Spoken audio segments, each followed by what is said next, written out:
Hello there, wrestling fans. I've been watching the second SmackDown episode after bragging rights from yesterday, November 6th. And speaking of 6th, Chris Jericho is looking to make Survivor Series the night when he becomes a 6-time World Heavyweight Champion in wrestling and in WWE. Mainly, I believe that's the only place where he has ever been a World Champion. Chris Jericho opened up the show with a promo along with The Undertaker, saying that The Undertaker is not a dead man, he's just a man.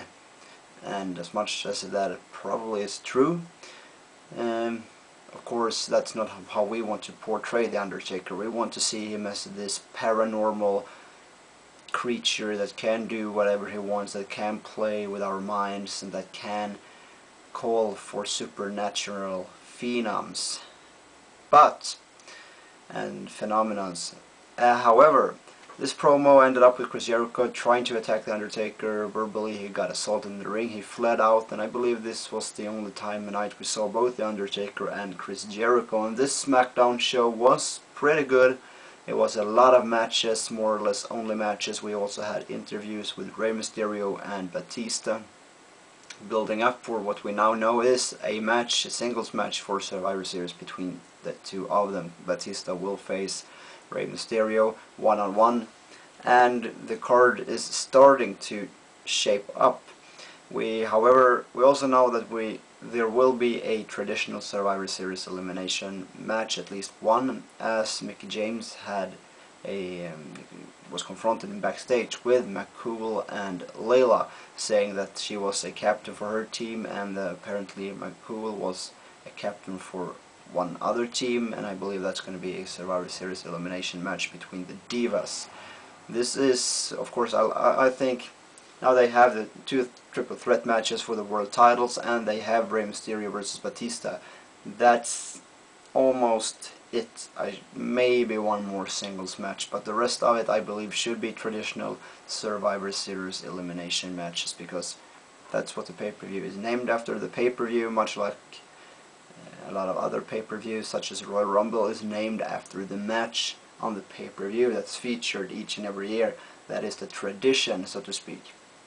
And I believe on Raw, Randy Orton and Kofi Kingston, I believe in my opinion, they should feature at the Survivor Series a Team Orton versus Team Kofi match, meaning 5-on-5, 4-on-4, I really don't care, but a Survivor Series eliminations match.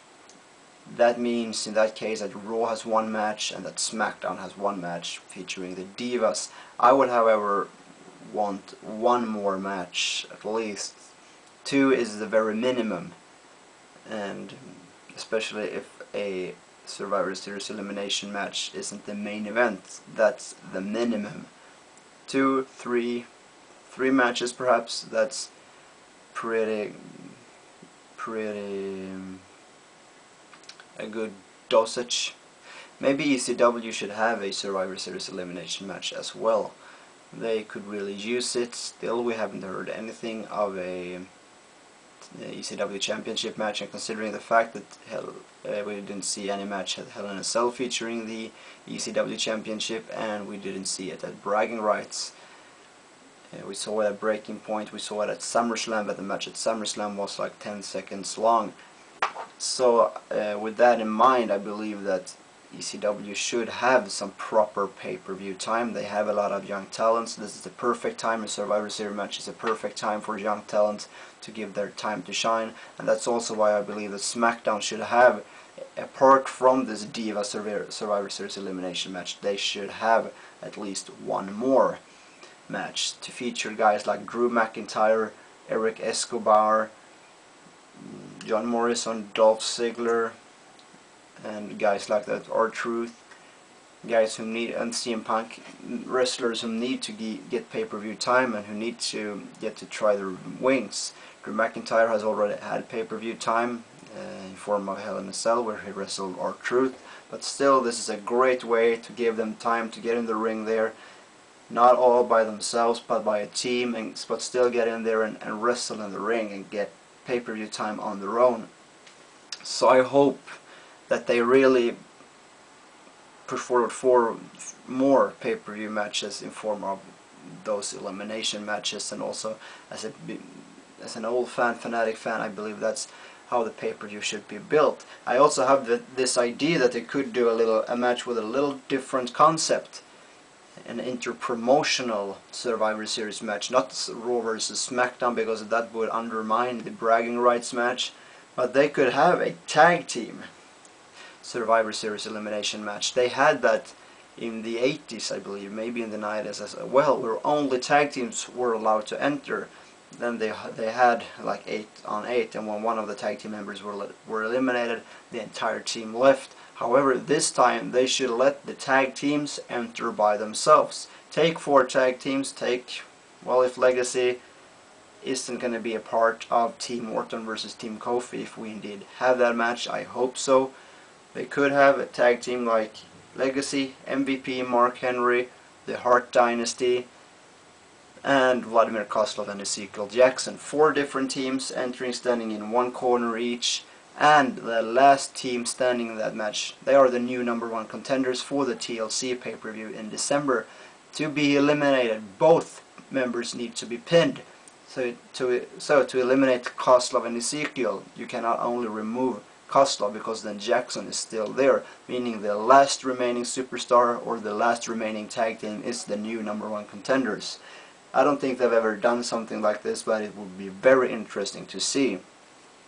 Please feel free to share your opinions. Also, we now are closing in on Survivor Series. What matches would you want to see at the Survivor Series pay-per-view, apart from those we already know, meaning Rey Mysterio versus Batista, meaning John Cena defending against Shawn Michaels and Triple H, meaning The Undertaker defending against Big Show and Chris Jericho? What other matches is there for the WWE to have on the pay-per-view in your mind, and what kind of matches should it be? How should they book them? What should they look like? Other than this, like I said, there wasn't really this line through the episode tonight. They had good matches. Great finally to see Matt Hardy back in the main event wrestling Batista. He got in some mighty good offense in this match. Interesting to hear that Todd Grisham referenced to Matt Hardy's infamous lower back problems. I've never heard of Matt Hardy having lower back problems, ever. If we think of Matt Hardy having physical problems and limitations, it's with his knee, in which he has had surgery several times, but I've never heard of Matt Hardy having lower back injuries or problems. And be that as it may, Matt Hardy got some pretty good offense in, and but still Batista, of course, no, he didn't win, but he got a last word.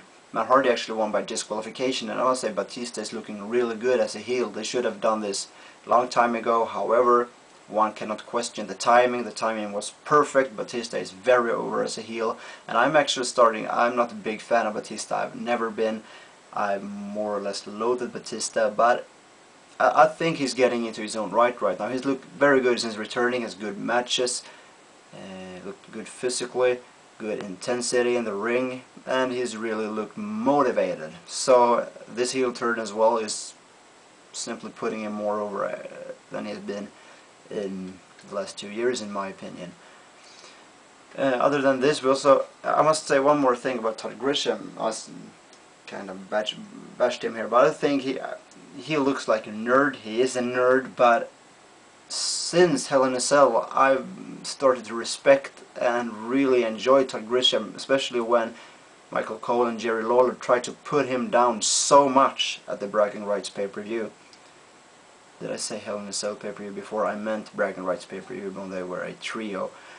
Todd Grisham was put down a lot, but he still made a lot of good points. He really stuck out. He really tried to do it his best, calling the action from a SmackDown point of view, filling in with his thoughts, even though he was buried time and time again by King and Cole. And what bugs me about this is, in my mind, actually, Grisham has evolved a lot over the last months only by calling the action along with JR. He has really learned a lot. He is no longer making phony points, undermining the other commentators' points.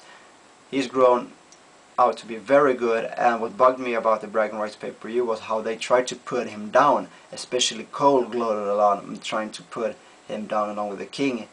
And that's so phony when Grisham, in my mind, in only a few months has grown out to be a lot better than Michael Cole is right now. And Michael Cole has been commentating for like 10 years, and he's not improving.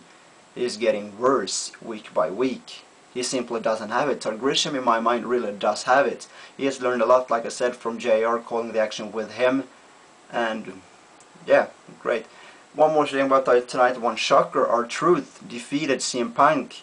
Yeah, it was a fast count by referee Armstrong, but still, that was a major upset. In my mind, if I would bet my money on that match, it would of course be on CM Punk. Thank you for watching. Be sure to share your thoughts on how the card for Survivor Series should look. Take care.